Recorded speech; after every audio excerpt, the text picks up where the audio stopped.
से पूरी दुनिया हैरान थी। सबको लगा था कि रूस और यूक्रेन की जंग बस कुछ दिनों में खत्म हो जाएगी,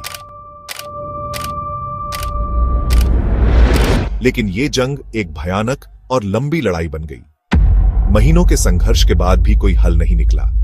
रूस और यूक्रेन दोनों ही भारी नुकसान झेल रहे थे।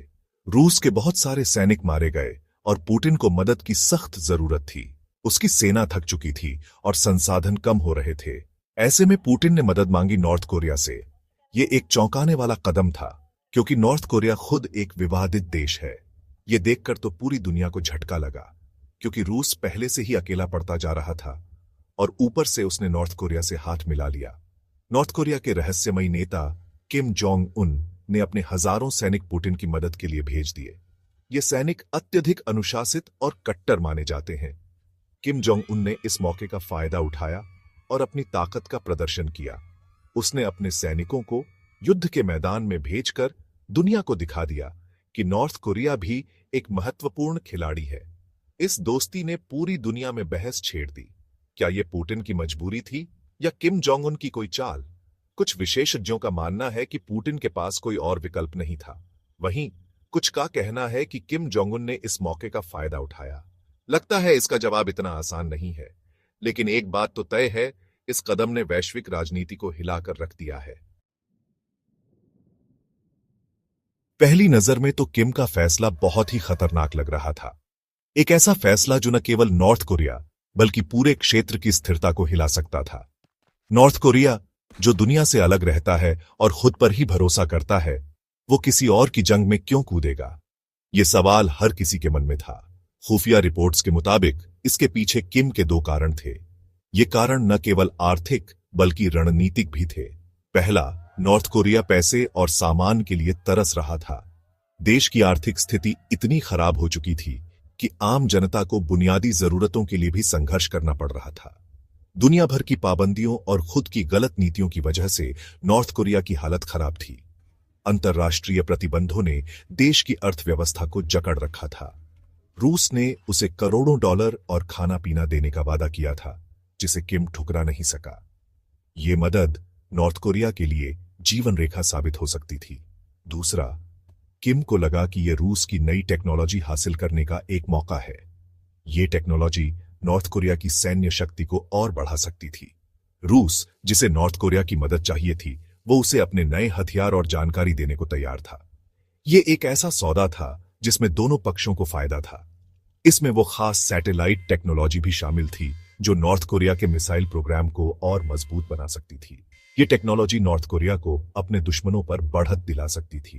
किम जोंग उन के लिए ये एक सुनहरा मौका था, एक ऐसा मौका जो उसे आर्थिक और सैन्य दोनों मोर्चों पर मजबूती दे सकता था। लेकिन इस फैसले के दूरगामी परिणाम हो सकते थे। नॉर्थ कोरिया की जनता को थोड़ी राहत मिल सकती थी, लेकिन क्षेत्रीय स्थिरता पर इसका क्या असर होगा, ये एक बड़ा सवाल था। अंतर्राष्ट्रीय समुदाय इस फैसले को किस नजर से देखेगा? क्या ये कदम नॉर्थ कोरिया को और अलग थलग कर देगा या उसे नई पहचान दिलाएगा? ये सब सवाल भविष्य के गर्भ में थे, लेकिन एक बात तय थी, किम जोंग उन का यह फैसला नॉर्थ कोरिया के इतिहास में एक महत्वपूर्ण मोड़ साबित हो सकता था। 2024 के आखिर में, जब दुनिया भर में कई महत्वपूर्ण घटनाएं घट रही थीं, नॉर्थ कोरियन सैनिकों को यूक्रेन भेजा जाने लगा। यह एक ऐसा कदम था जिसने कई लोगों को चौंका दिया।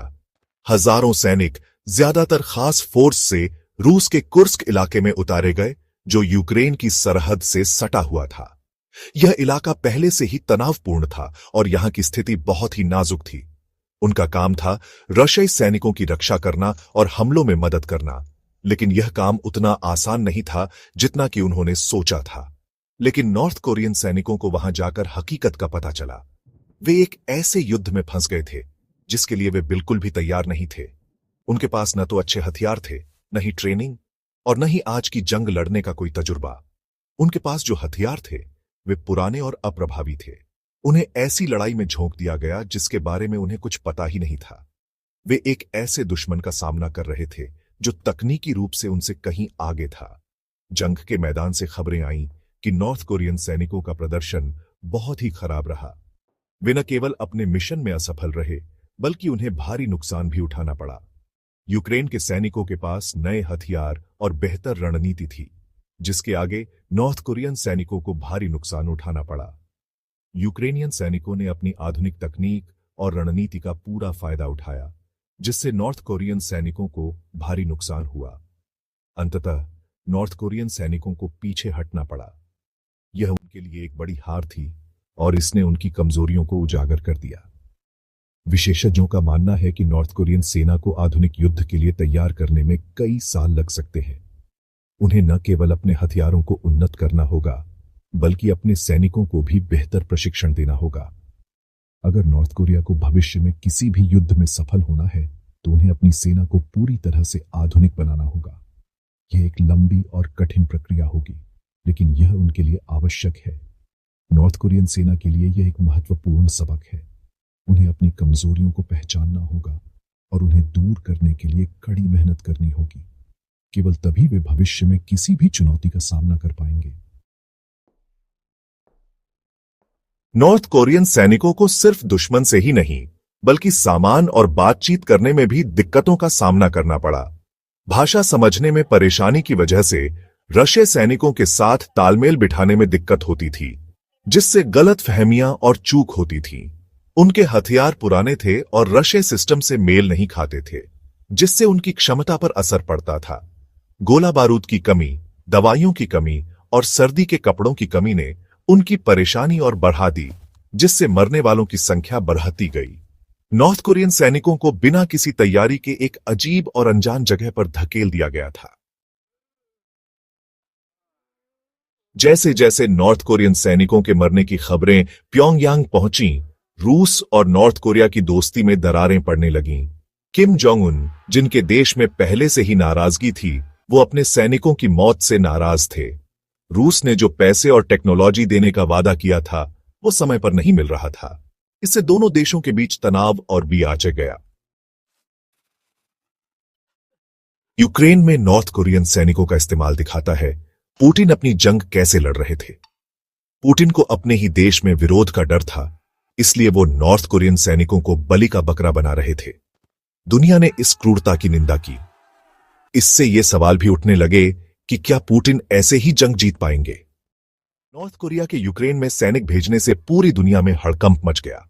अमेरिका और उसके साथी देशों ने इसकी निंदा की और नॉर्थ कोरिया पर रूस की गलत मदद करने का आरोप लगाया। दोनों देशों पर नई पाबंदियां लगाई गईं, जिससे वो और अकेले पड़ गए।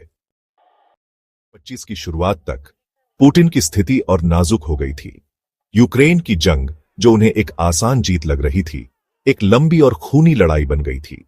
पूरी दुनिया रूस के खिलाफ थी और उस पर कड़ी पाबंदियां लगा दी गई थीं, जिससे रूस की अर्थव्यवस्था चौपट हो गई थी। नॉर्थ कोरिया का साथ छोड़ना और चीन और भारत का रशियन तेल के जहाजों को अपने बंदरगाहों पर आने से मना करना पुतिन के लिए और मुश्किलें खड़ी कर रहा था। हार का सामना, साधनों की कमी और देश में बढ़ती अशांति ने पुतिन को अकेला कर दिया। रूस और नॉर्थ कोरिया की दोस्ती दोनों के लिए एक महंगी गलती साबित हुई।